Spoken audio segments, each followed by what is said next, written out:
Rachida Dati était hier sur le plateau de Laurence Ferrari. Elle est revenue sur les propos d'Emmanuel Macron et de l'Élysée.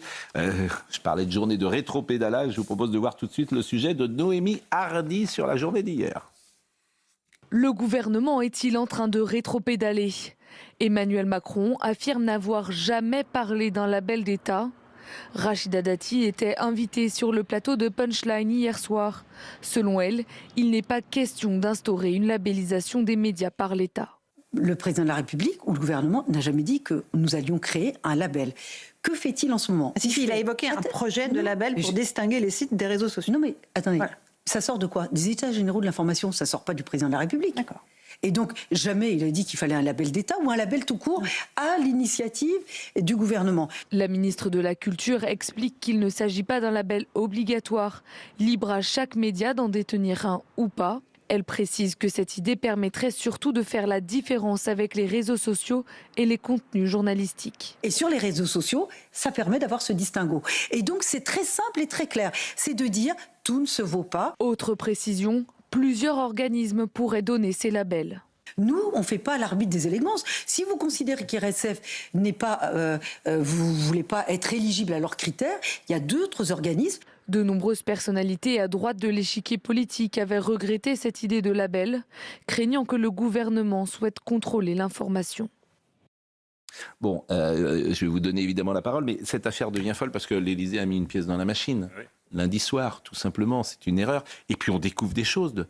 Pour le coup, on ouvre le capot. Moi, je suis allé entendre tout le discours. En fait, ce qu'on entend, c'est que la racine carrée, ce qu'a dit Emmanuel Macron. La vérité, c'est que l'Europe est derrière avec ses directives européennes. Le ministère de la vérité est en place par Ursula von der Leyen, qui veut tout contrôler. Donc, je n'invente rien, c'est ce que j'ai lu. Je veux dire, on veut pouvoir obliger à retirer des contenus qui sont faux. À partir du moment où vous écrivez cette phrase, des contenus qui sont faux, c'est-à-dire que là, on est en train de parler, on peut très bien considérer que le contenu sera faux. Je suis désolé de vous le dire. Donc, le ministère de la Vérité, il est en place, il est mis en place par l'Europe aujourd'hui.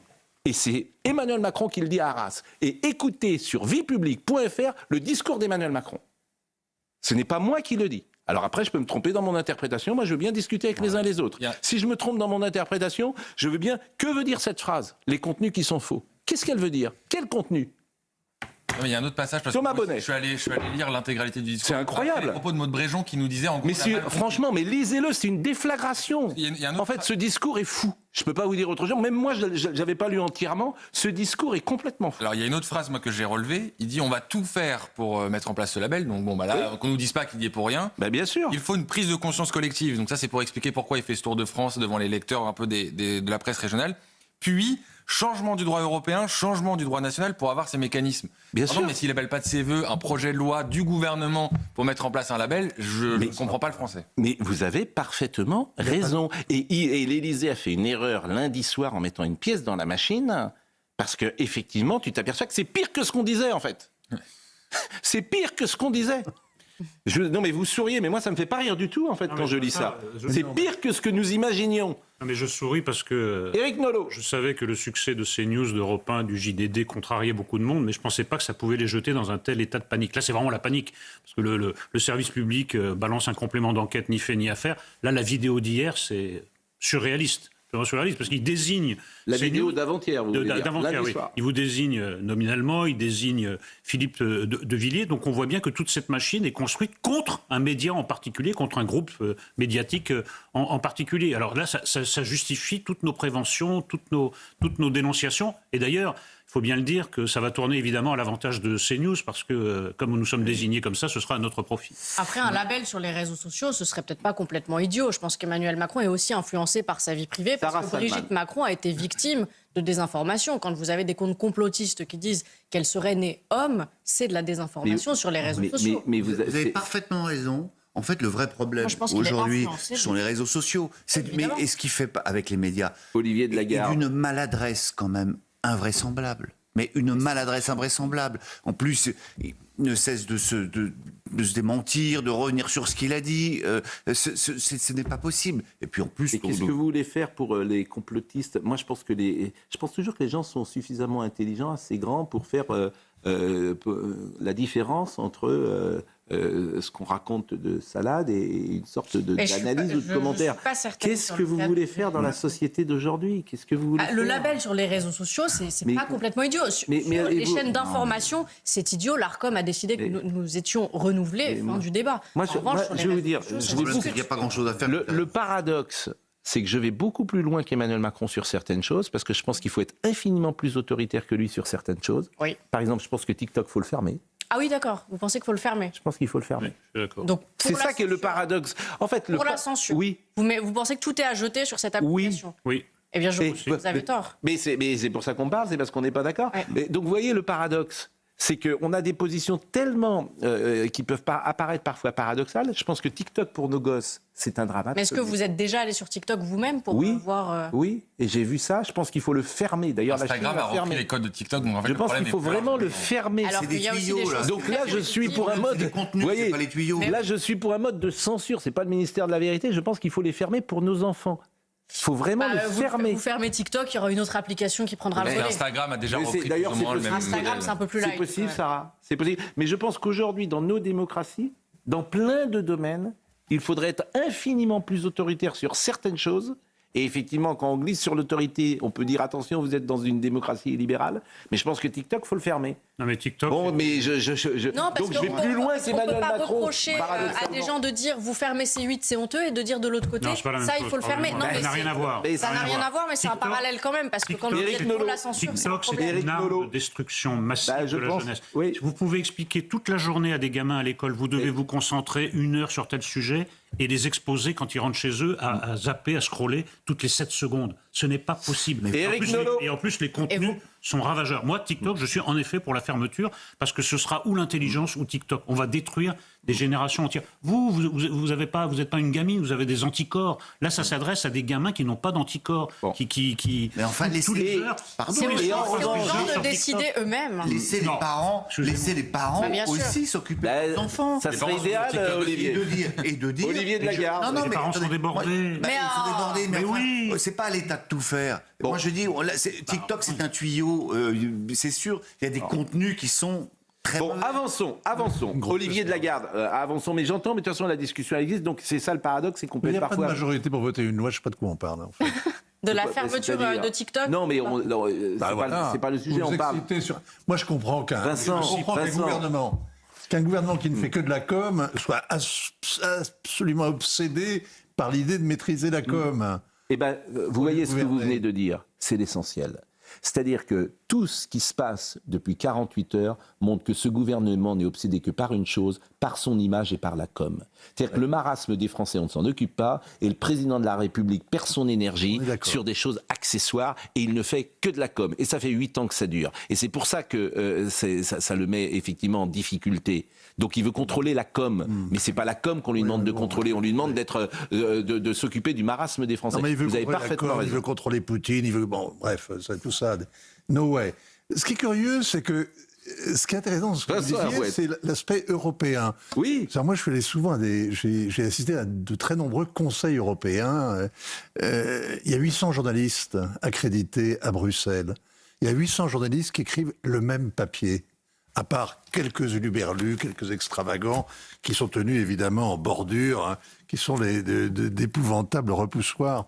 Mais dans cette grande salle de rédaction du quartier Robert Schuman, ils écrivent tous le même papier. C'est très réussi, je vous assure, le contrôle de l'information au niveau européen. Bon, écoutez ce que disait Rachida Dati hier, parce que tout le monde n'est pas très juste. Moi, on m'a accusé d'avoir dit qu'Emmanuel Macron voulait un label, d'État. C'est pas.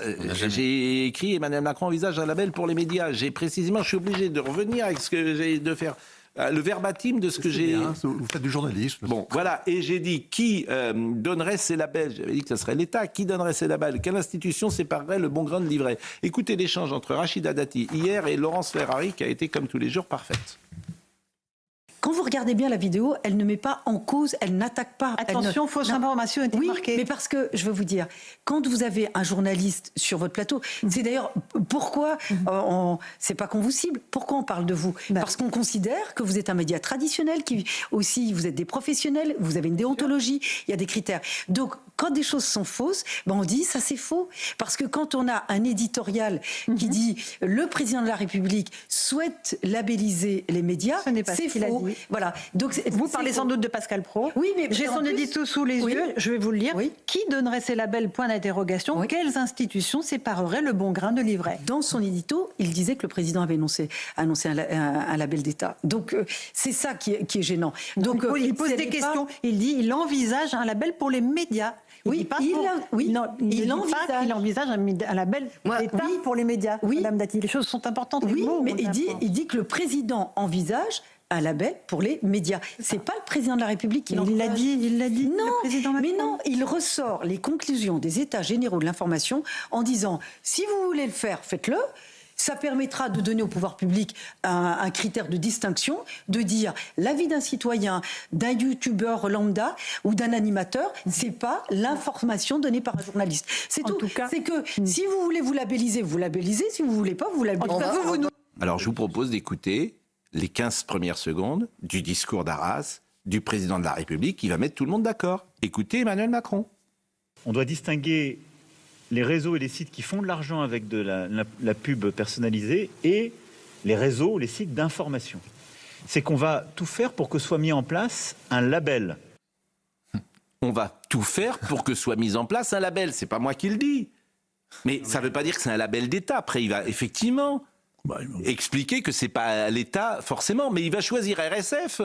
Et RSF, c'est la même chose. Pascal, c'est pas Pardonnez-moi, c'est pas sérieux. Tout le monde a compris ce qui se passe. On va instituer un label qui sera décerné par RSF qui mène depuis plusieurs années une croisade contre CNews. Donc tout ça est dirigé contre CNews. Point barre, fin de la discussion. Point barre. Effectivement. Alors, il n'y aura pas de label et puis. Non, mais ça n'a pas. Voilà, il n'y aura pas de label. Mais évidemment qu'il n'y en aura pas. Mais attention parce que l'Europe.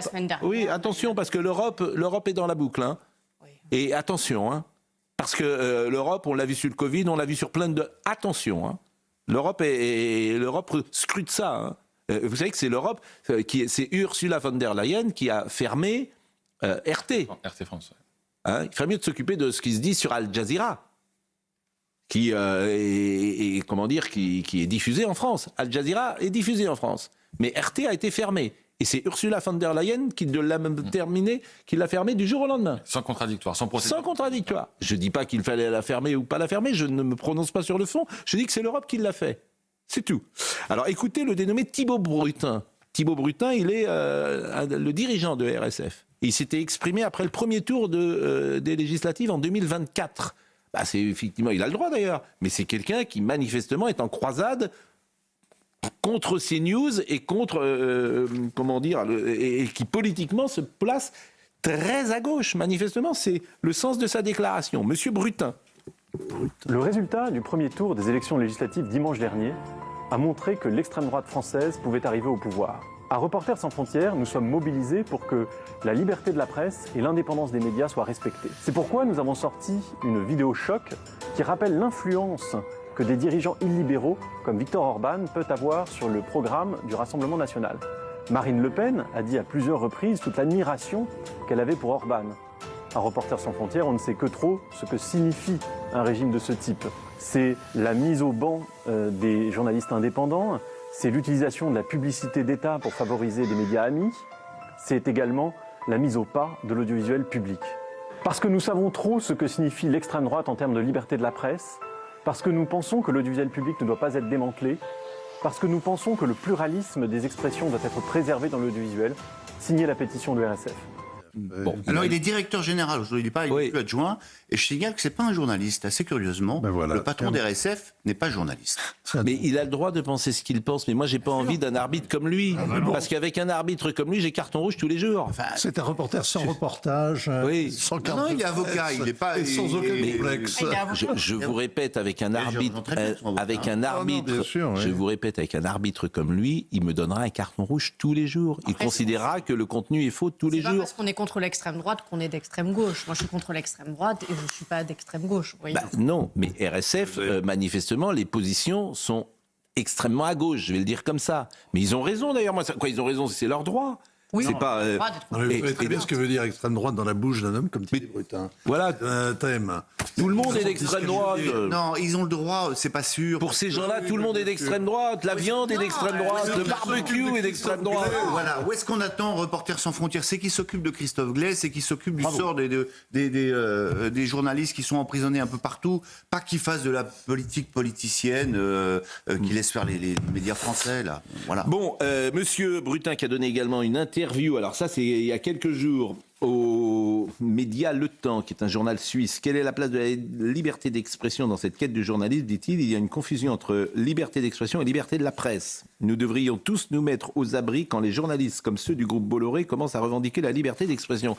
Vous vous rendez compte la folie de cette phrase? C'est dingue, ça. Nous devrions tous nous mettre aux abris quand les journalistes, comme ceux du groupe Bolloré, commencent à revendiquer la liberté d'expression. C'est à lui qu'on va confier la labellisation, d'accord. Et non la liberté de la presse. La liberté d'expression est la possibilité pour un citoyen d'exprimer son opinion. La liberté de la presse dans la définition riche que propose RSF, etc. Donc, voilà. Des commissaires politiques. C'est des commissaires politiques. C'est choisi pour faire le label. C'est des commissaires politiques. Moi, j'ai regardé aussi le discours d'Emmanuel Macron à Toulouse le 12 novembre, parce que je me suis dit, bon, on va quand même creuser un peu cette histoire de label. Le 12 novembre, il parle du financement des médias.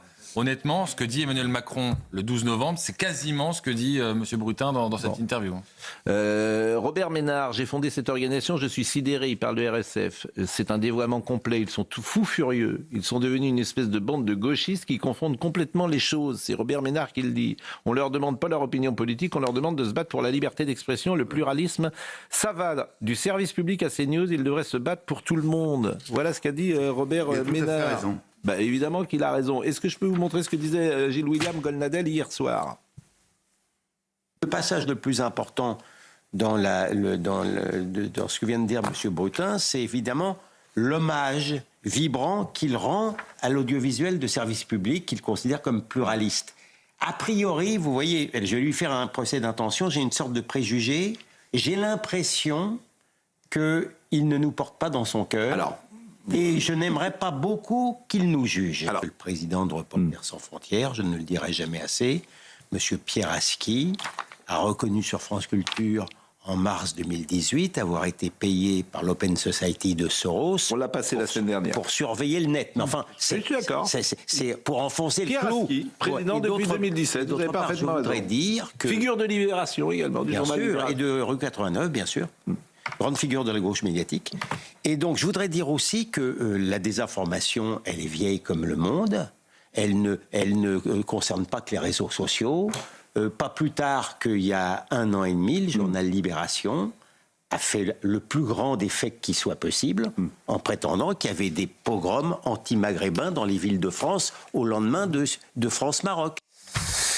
Autre exemple que je vous donne qui a été utilisé par Eugénie Bastier ce matin sur Europe 1, où elle parle de l'état de santé de Joe Biden. Moi, j'étais aux États-Unis pendant ce moment-là, pendant la fin de la présidence de Joe Biden. Tout le monde était tout à fait au courant des difficultés que rencontrait le président américain. Interdiction totale d'en parler. Dans les médias, ça n'apparaissait pas. Si vous en parliez, vous étiez accusé de... Et là, c'est le New York Times, Washington Post, CNN. C'est Barack Obama qui a déclenché le changement. Mais en fait, c'est exactement la même alliance qu'il y a en France. Tous les médias ont été effrayés par Trump.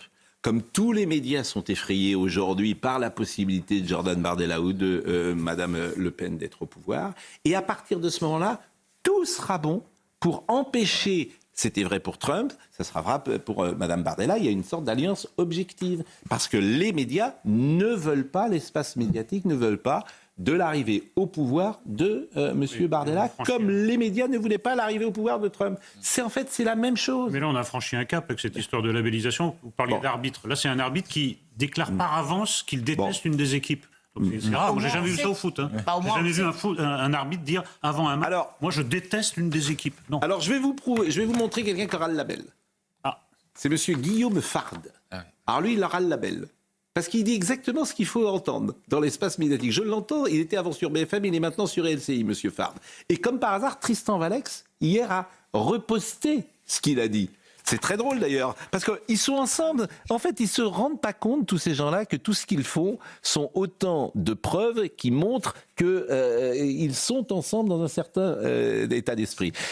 Monsieur Valex a dit il existe des chaînes info privées qui savent différencier corrélation, causalité, expliquer pourquoi une surprésentation statistique ne signifie pas forcément un lien entre immigration et délinquance, comme l'expliquent toutes les études scientifiques. Toutes les études. Voilà. Donc l'espace médiatique, pour résumer, ne veut pas faire de lien entre l'immigration et délinquance. Ça, c'est l'espace médiatique. Et ils ont un porte-parole formidable, Guillaume Fard. Écoutez-le, il va être labellisé. Monsieur Fard, c'est sur LCI. Il faut faire très attention avec ça parce qu'on dit les cambriolages sont élucidés à 6% seulement. Oui. Et on vous dit les étrangers représentent 35% des mises en cause, mais des mises en cause dans les affaires élucidées. Donc en fait, il faut quand même garder à l'esprit que 94% des affaires ne sont pas élucidées et que sur le tout petit échantillon de 6%, vous avez identifié 35% d'étrangers. Ce qui veut donc dire qu'il peut y avoir un biais qui consisterait à aller chercher prioritairement des étrangers parce que c'est des affaires plus faciles à élucider dans beaucoup des cas. Pourquoi ? C'est plus facile. Pourquoi ? Parce que souvent ils prennent moins de précautions. Parce que aussi c'est des migrants en situation irrégulière, il n'y a pas de logement, ils sont à la rue, ils vont aller voler un logement, ils vont être suivis par une équipe de sécurité publique qui est dans la rue. C'est des affaires qui sont parfois plus faciles. Attendez, Guillaume, là vous nous dites, c'est pas qu'il y a plus d'étrangers qui commettent des crimes ou des délits, c'est qu'ils se font plus gauler. Ça peut être le cas. Il faut faire très attention à ce biais parce que, en fait, si vous prenez juste la statistique 35% de mise en cause dans les cambriolages, le raccourci est hyper rapide. Vous dites, mais en fait, c'est les étrangers qui cambriolent en France. Moi, je dis, attention, il y a 94% des cambriolages irrésolus, c'est-à-dire que l'immense majorité des auteurs, on ne sait pas qui ils sont. On ne sait pas qui ils sont. Donc, on ne peut pas leur prêter si facilement une origine. Donc, je dis, attention aux distinctions.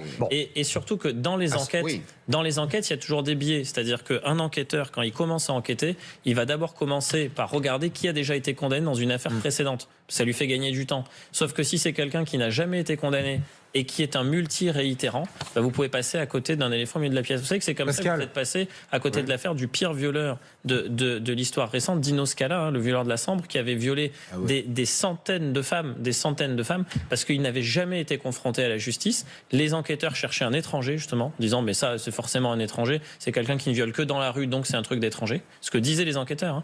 Et en réalité, on est passé à côté d'un homme qui était parfaitement inséré et qui était un violeur multirécidiviste. Donc, il faut faire très attention aux biais, et notamment aux biais dans l'esprit des enquêteurs.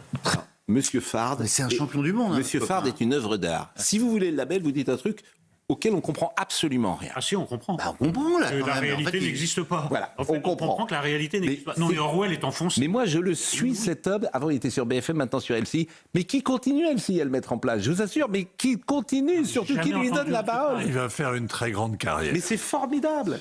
Donc c'est, en fait, alors effectivement, lui, alors il sera dans le ministère de la Vérité. Il aura un poste, il sera secrétaire. Il aura le super label. Non, mais il démontre parfaitement. Il est inaudible. Il vide la salle. Oui. Non, on comprend. Il démontre que les gens qui calculent trop sont des gens qui comptent pas.